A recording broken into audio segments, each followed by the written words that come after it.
ಎಲ್ಲರಿಗೂ ನಮಸ್ಕಾರ. ನನ್ನ ಹೆಸರು ಫಿಜಾ ಅರ್ಜು ಅಂತ.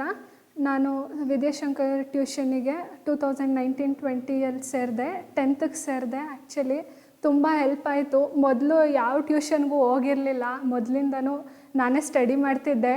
ಆದರೆ ಈ ಸತಿ ಫಸ್ಟ್ ಟೈಮ್ ಟ್ಯೂಷನ್ ಹೆಂಗಿರುತ್ತೆ ಅಂತ ಗೊತ್ತಾಯಿತು. ಬೇರೆಯವ್ರು ಹೇಳ್ತಿದ್ರು ಟ್ಯೂಷನ್ ಅಂದರೆ ಸುಮ್ಮನೆ ಬಿಟ್ಬಿಡ್ತಾರೆ, ನೀವು ಓದ್ಕೊಳ್ಳಿ ಅಂತ. ಒಂದೆರಡು ಸ್ಕೂಲಿಂದ ಮಾಡಿಸಿದ್ದೆ, ಪ್ರಾಬ್ಲಮ್ಸ್ ಮಾಡಿಸ್ತಾರೆ ಅಂತ ಎಲ್ಲ ಕೇಳಿದ್ದೆ. ಆದರೆ ಇಲ್ಲಿ ಬಂದರೆ ನನಗೂ ಒಂಥರ ಹೊಸ ಅನುಭವನೇ ಥರ ಆಯಿತು. ಇನ್ನು ನಾನು ಮನೆ ಬಿಟ್ಟು ಸ್ಕೂಲ್ ಬಿಟ್ಟು ಮನೆ ಅಂತ ಓಡಾಡ್ತಿದ್ದೆ. ಟ್ಯೂಷನಿಗೆ ಬಂದಮೇಲೆ ಒಂಥರ ಸರ್ರು ಹೇಳಿದ ಮಾತು, ಅವ್ರು ಕೇಳಿದ್ದು, ಅವರಿಂದ ವಿದ್ಯೆ ಅಲ್ಲದೆ ಬೇರೆ ಅವರು ಹೇಳ್ಕೊಡೋದು, ಸಂಸ್ಕೃತಿ, ನೀತಿ ಪಾಯಿಂಟ್ಸು ಅದೆಲ್ಲ ಕೇಳಿಬಿಟ್ಟು ತುಂಬ ಒಂಥರ ಇನ್ಸ್ಪೈರಿಂಗ್ ಥರ ಆಗ್ತಿತ್ತು.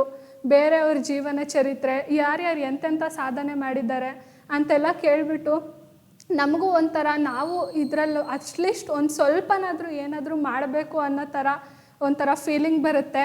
ಸರ್ ಹತ್ರ ಬಂದಿದ್ದಕ್ಕೆ ನನಗೆ ಮ್ಯಾಥ್ಸಲ್ಲಿ ತುಂಬ ಚೆನ್ನಾಗಿ ಮಾರ್ಕ್ಸ್ ಬಂದಿದೆ.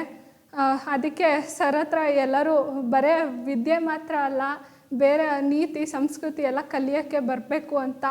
ಆಮೇಲೆ ನನಗೆ ಟ್ಯೂಷನಿಗೆ ಬಂದಿದ್ದರಿಂದ ತುಂಬ ಹೆಲ್ಪ್ ಆಗಿದೆ ಅಂತ ಹೇಳೋಕ್ಕೆ ಇಷ್ಟಪಡ್ತೀನಿ. ಮತ್ತು ನಾವು ಟ್ಯೂಷನಿಗೆ ಬಂದಾಗ ಇಲ್ಲಿ ಜಾಸ್ತಿ ಬೇರೆ ಬೇರೆ ಆ್ಯಕ್ಟಿವಿಟೀಸ್ ಆಗ್ತಿತ್ತು. ನಾವು ಕ್ಲಾಸಲ್ಲಿ 40 ಮಿನಿಟ್ಸ್ ಅಂತ ಸ್ಪೆಂಡ್ ಮಾಡ್ತೀವಿ. ಅದರಲ್ಲಿ ಹಾರ್ಡ್ಲಿ ನನಗೆ ಗೊತ್ತಿರೋಂಗೆ ಆಗ್ತಿದ್ದು ಪ್ರಾಬ್ಲಮ್ಸ್ ಅಂದರೆ 2 to 3 ಪ್ರಾಬ್ಲಮ್ಸ್. ಆದರೆ ಇಲ್ಲಿ ಸೈನ್ಸ್ ಮತ್ತು ಮ್ಯಾಥ್ಸ್ 1 ಅವರ್ ಅಂದ್ರೂ ಅದರಲ್ಲೂ ಅರ್ಧ ಪೀರಿಯಡು ಎಲ್ಲ ಸರ್ ನೀತಿ ಮಾತೆಲ್ಲ ಕಳೆದ್ರೂ ನಾವು ಒಂದು 10 to 12 ಪ್ರಾಬ್ಲಮ್ಸ್ ಡೈಲಿ ಮಾಡ್ತಿದ್ವಿ. ಇದರಿಂದ ಮ್ಯಾಥ್ಸ್ ರೈಟಿಂಗ್ ಸ್ಪೀಡ್ ಎಲ್ಲ ತುಂಬ ಇಂಪ್ರೂವ್ ಆಯಿತು. ಅದರಿಂದ ನನಗೆ ಮ್ಯಾಥ್ಸಲ್ಲಿ 100 out of 100 ಸಿಕ್ಕಿದೆ. ಸರ್ಗೆ ತುಂಬ ಥ್ಯಾಂಕ್ಸ್ ಹೇಳಕ್ಕೆ ಪಡ್ತೀನಿ ನಾನು. ಆಮೇಲೆ ಎಲ್ಲ ಬೇರೆ ಬೇರೆ ಆ್ಯಕ್ಟಿವಿಟೀಸ್ ಎಲ್ಲ ಕಲಿಯೋಕ್ಕೆ ಬಂತು. ಆಮೇಲೆ ಸರ್ ಹೇಳ್ತಿದ್ರು ಅಲ್ಲಿಂದ ಬೇರೆ ಬೇರೆ ವಿದ್ಯಾರ್ಥಿಗಳು ಆಮೇಲೆ ಸರ್ ಯೂಟ್ಯೂಬ್ ಚಾನಲ್ ಸ್ಟಾರ್ಟ್ ಮಾಡಿದ್ರಲ್ಲ, ಅಲ್ಲಿಂದ ಎಲ್ಲ ಕ್ವಶನ್ಸ್ ಕೊಡ್ತಿದ್ರಂತೆ. ಅದನ್ನೆಲ್ಲ ಸರ್ ಬಂದು ನಮಗೆ ಮಾಡಿಸ್ತಿದ್ರು. ಅದರಿಂದ ತುಂಬ ಹೆಲ್ಪ್ ಆಯಿತು.